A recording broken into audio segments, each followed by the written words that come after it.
நயினார் சொல்றாரு. நயினார் வந்து அவர் கட்டுப்பாட்டில் தான் இருக்குன்னு தான் சொல்றாரு. யார் கட்டுப்பாடு? எடப்பாடி கட்டுப்பாட்டில் தான் எல்லாமே இருக்கு அப்படின்னு இவர் சொல்லிட்டு இருக்கிறாரு. இவர் கட்டுப்பாட்டில் எதுவுமே இல்லைங்க. ஆக்சுவலி வந்து தே ஆர் டிக்டேட்டிங். நீங்கள் இவர் கூட்ட சேர்த்து இப்போ அண்ணாமலையே மாற்றி விட்டார் எடப்பாடி, அந்த அளவுக்கு அவருக்கு பவர்னாங்களே. ஏன் இப்போ அவரால் டிடிவியை வர விடாமல் பண்ண முடியல? டிடிவி என்னவெல்லாம் பேசினார், இல்லை டிடிவி என்னவெல்லாம் பேசினார். அப்போ இது வந்து அமித்ஷா தாங்க டிசைட் பண்ணுறாரு யார் இந்த கூட்டணியில் வரணும், யாருக்கு எவ்வளோ சீட் தரணுன்றதெல்லாம். Edappadi has now become a puppet.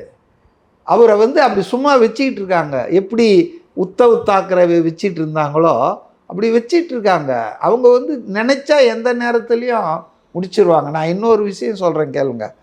இப்போ என்டிஏ கூட்டணி, அதிமுக, பாஜக அப்படின்லாம் சொல்லிகிட்டு இருக்காங்க. ஒருத்தர் எல்லாம் ஒரு மாதிரி அர்த்தம் சொல்கிறாங்க. ஒவ்வொரு முறை அமித்ஷா வந்து தேசிய ஜனநாயக கூட்டணி ஆட்சி அமைக்கும் போதும் இவர் ஒரு பரிமேலழகர் உரை எழுதுவார் எடப்பாடி. இல்லை அதிமுக தலைமையில் தனியாக ஆட்சி அமைக்கும், அதை அவர் சொல்கிறாரு அப்படின்னு இவர் சொல்லிகிட்டு இருப்பார். இப்போ தினகர் என்ன சொல்கிறாரு, நான் எம்எல்ஏக்கு நிற்க மாட்டேன், ஆனால் என் ஆதரவாளர்களை அமைச்சர்களாக்கி அழகு பார்ப்பேன்றாரு.